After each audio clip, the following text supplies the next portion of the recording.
Hello, I'm Ben. This is Rebecca.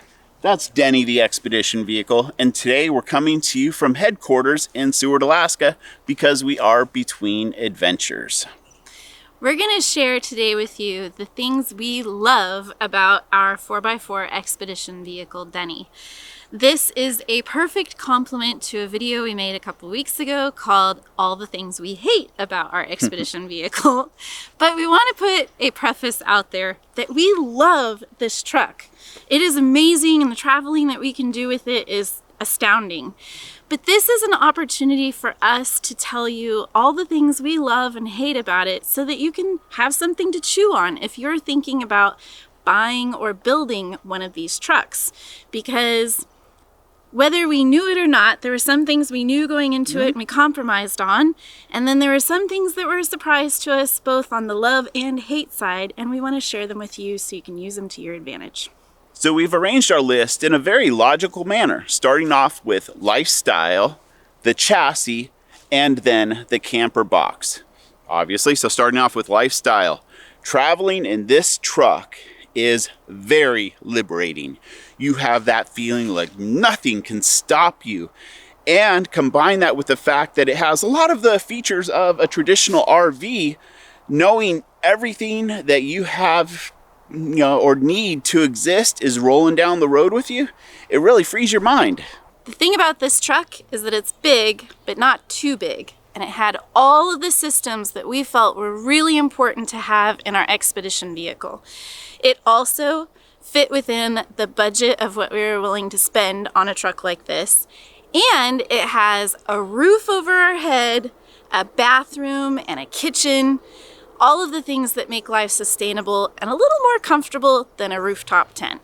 Now let's move into the chassis. This is a 2007 Mitsubishi Fuso FG140. It's an amazing platform.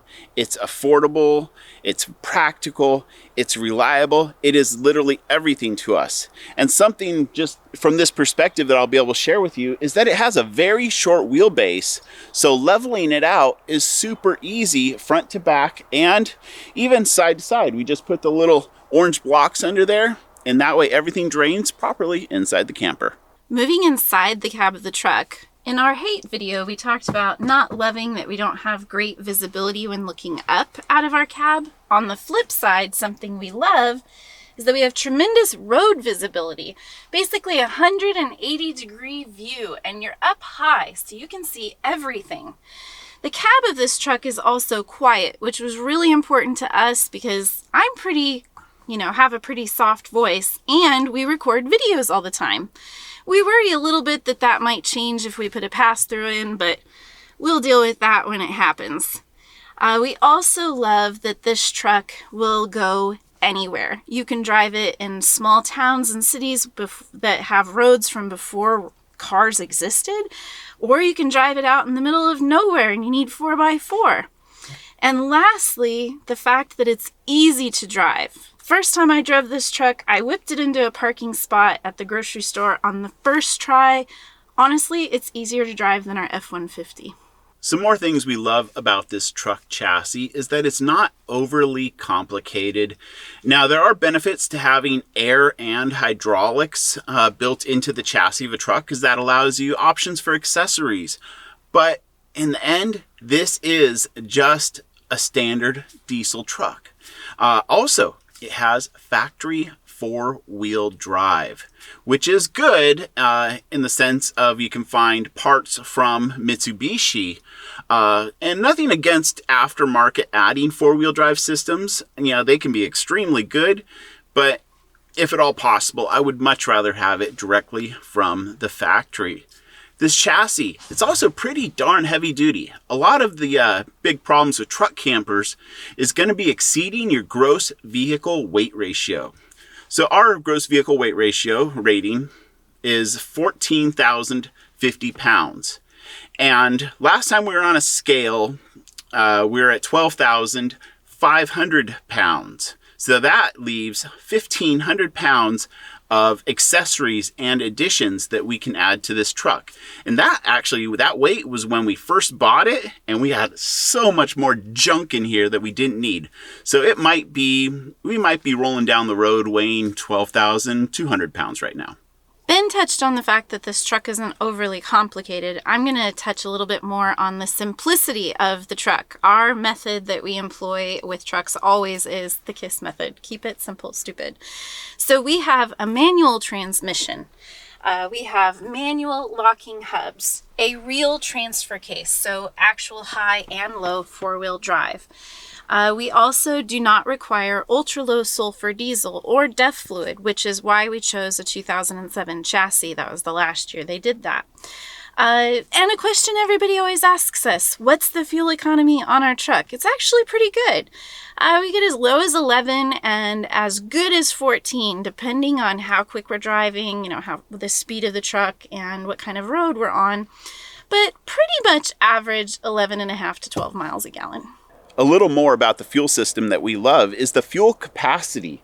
These are two, one on each side, saddle tanks, and they both are 33-gallon tanks, but giving headroom, I'm going to guess we can carry about 60 gallons of diesel fuel.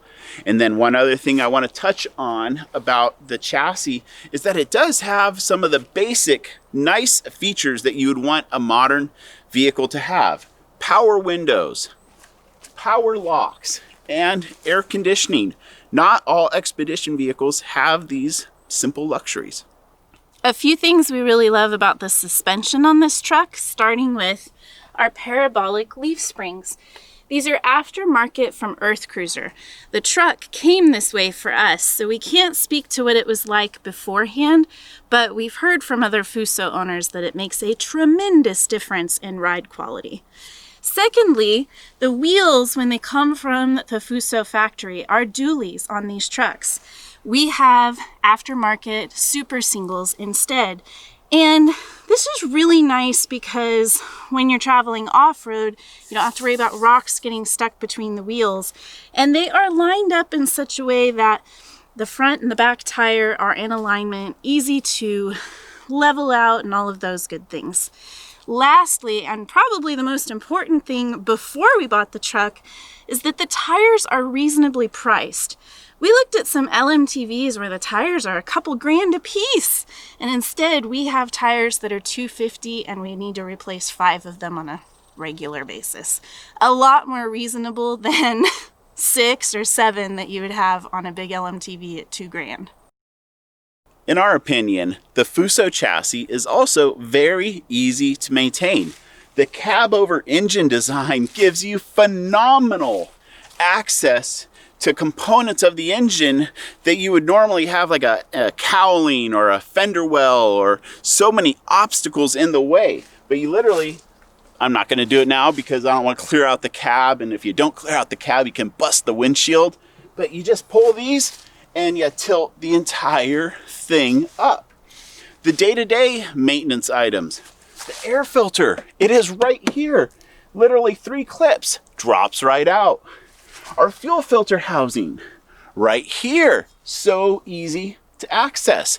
And when it comes time to change the oil, I go to Walmart. I pick up this mobile oil. It's about $13 a gallon, which is dirt cheap, and that's what the factory recommends. It takes 3 gallons spot on. If we're on the road, I will pick up a 5-gallon bucket, just a new one, and the truck is high enough that I can slide the 5-gallon bucket right underneath the oil pan, drain it out. The filter can be a little expensive. They go anywhere from $25 for an aftermarket one up to $50 for one of the OE factory ones. But the filter is definitely the most expensive part of the oil change.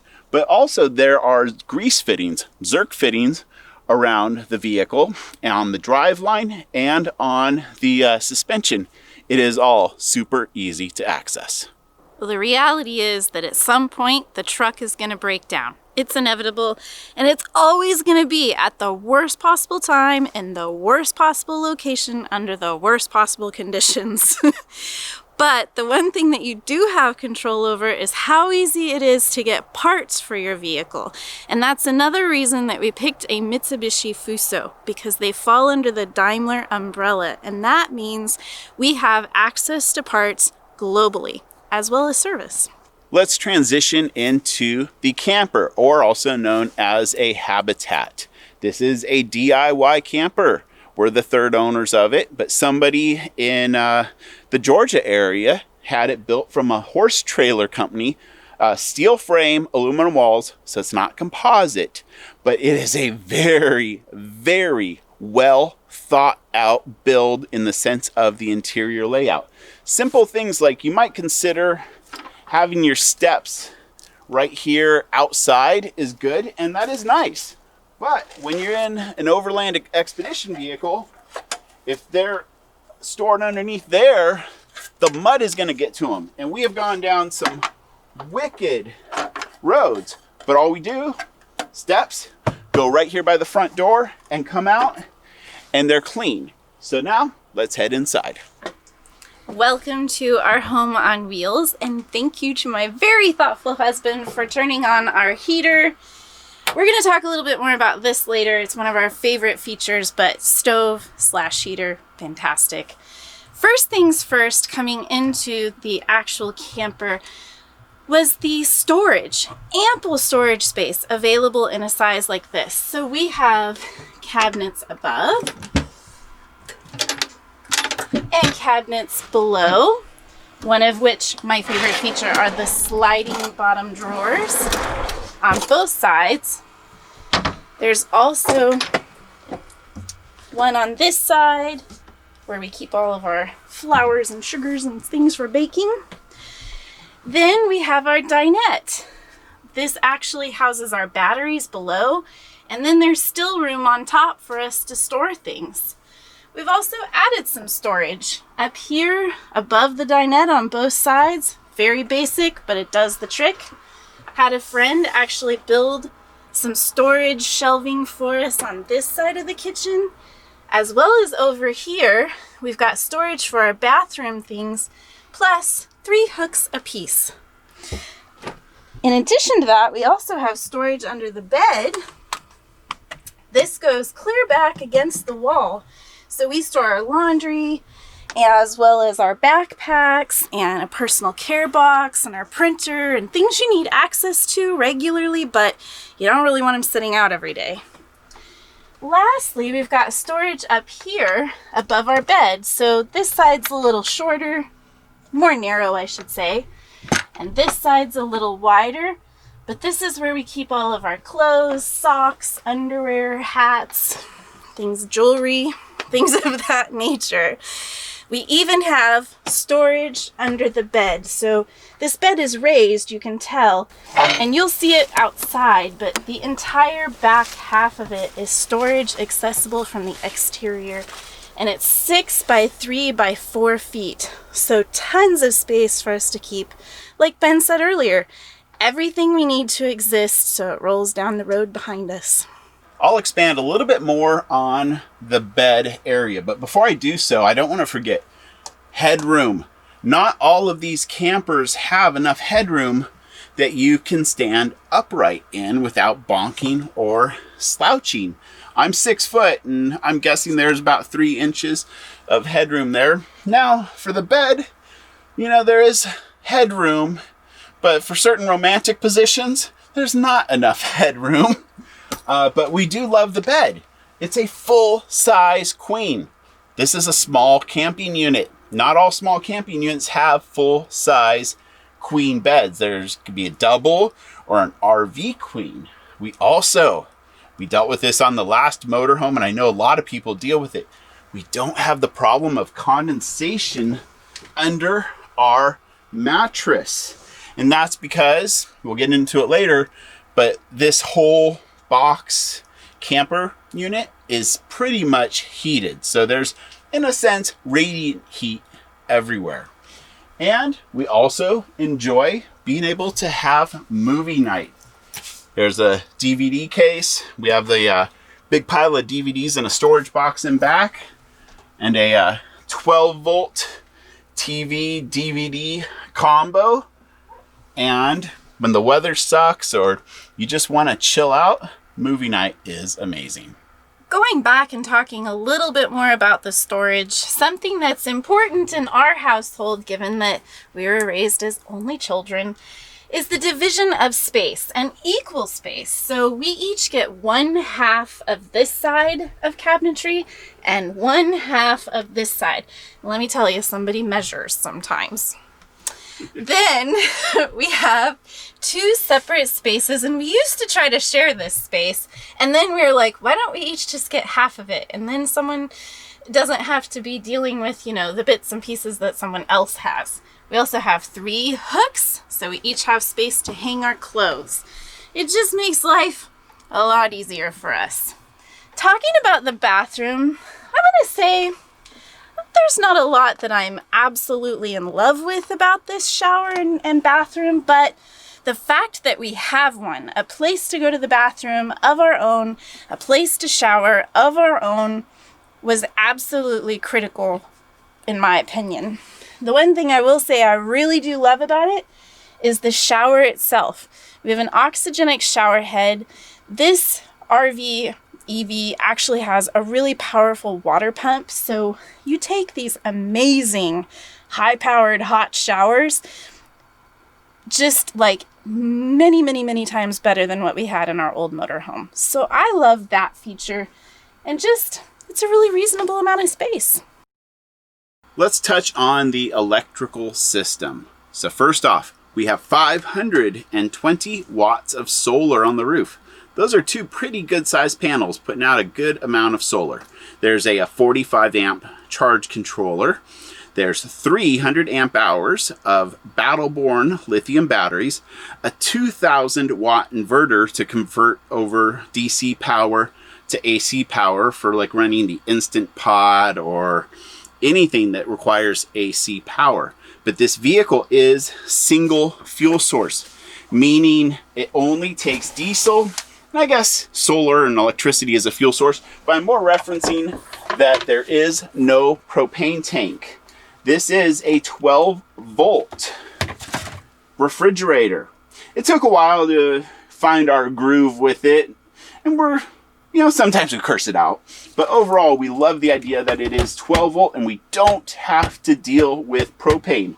And that also is complemented by a 12-volt freezer, so we can hold ice and, within reason, a fair amount of food. We still need to dial this in terms of the effectiveness, but in the end it will hold ice.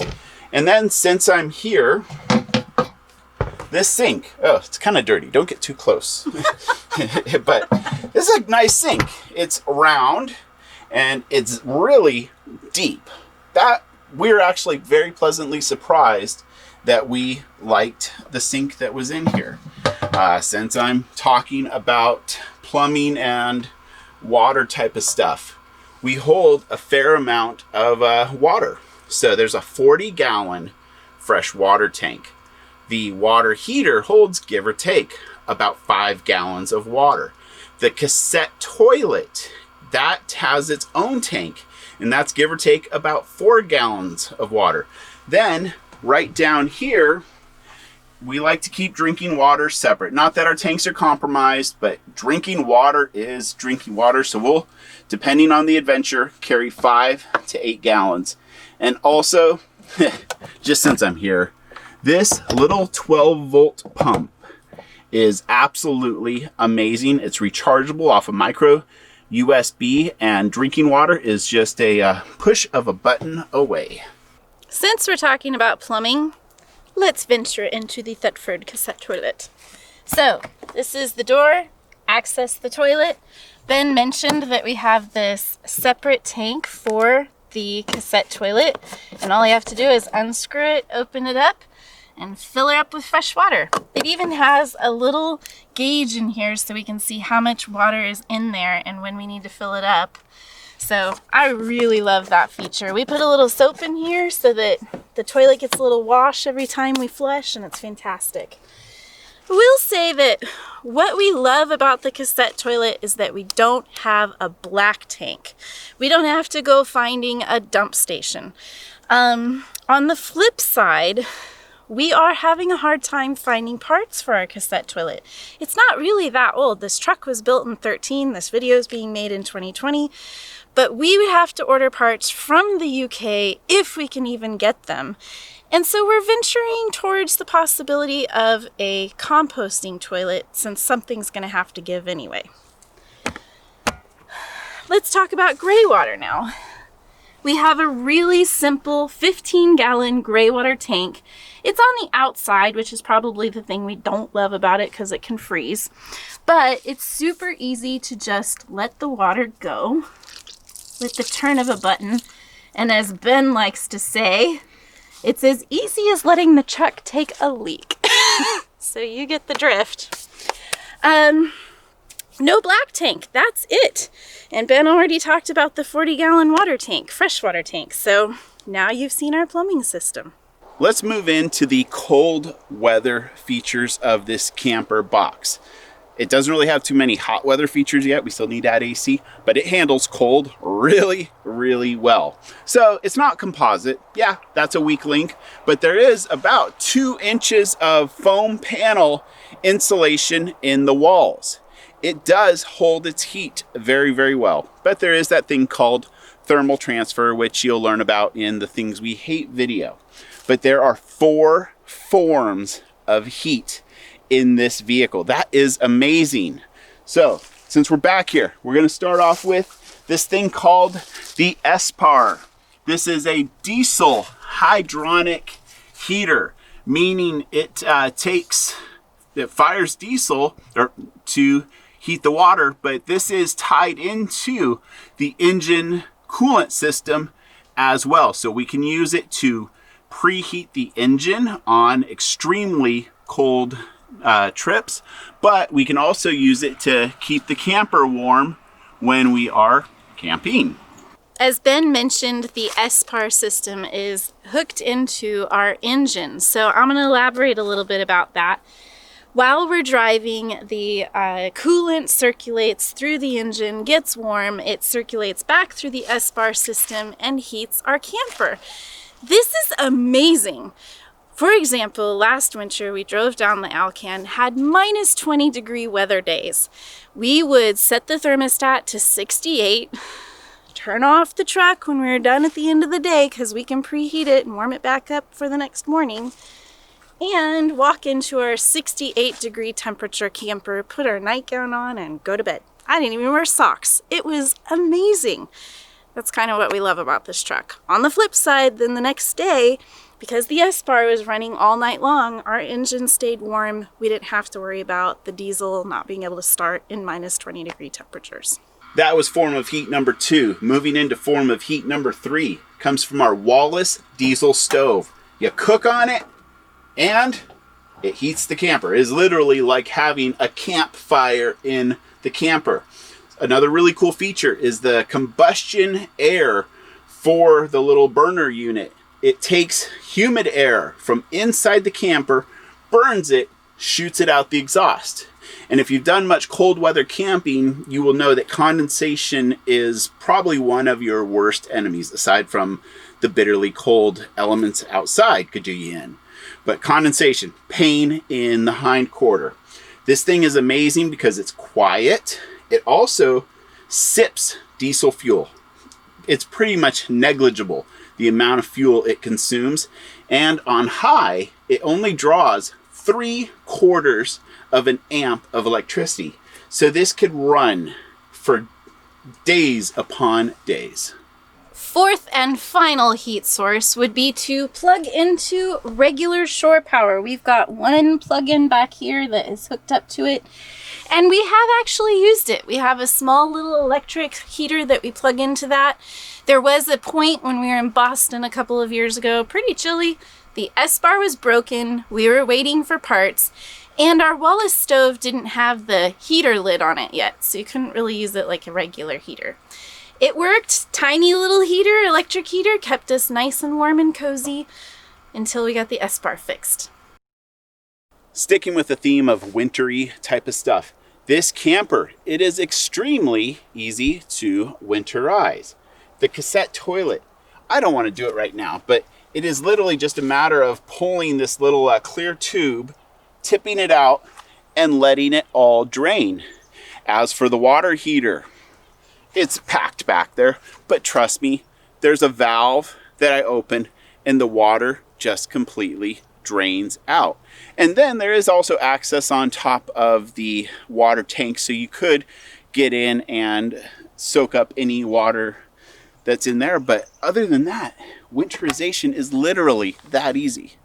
I think we're getting to the end of our list, but we would be remiss not to mention these amazing windows. You can see their awning style, which is pretty awesome for days when it's raining because you can still get fresh air. We did not know what we were missing on that front. It has multiple settings, so that's the farthest open. You can also just open it a little bit, or in between, and there's even a vent setting on it. The other thing we love about these is they're dual pane windows, so you don't have to worry about condensation issues. But they get even better, because if you bring this down and close from the top, you've got a mosquito screen. And if you close from the bottom, you have blackout blinds. We had no idea what we were missing with not having windows like this, and we'll never go back. Is that a wrap? I think we're done. We are done. Okay, that is everything that we love about our 4x4 Expedition vehicle. Make sure you watch the companion video, everything we hate about our 4x4 Expedition vehicle. It is a very good one, and it has lots of useful information like this one does. Thanks for joining us today, and we'll see you on the road.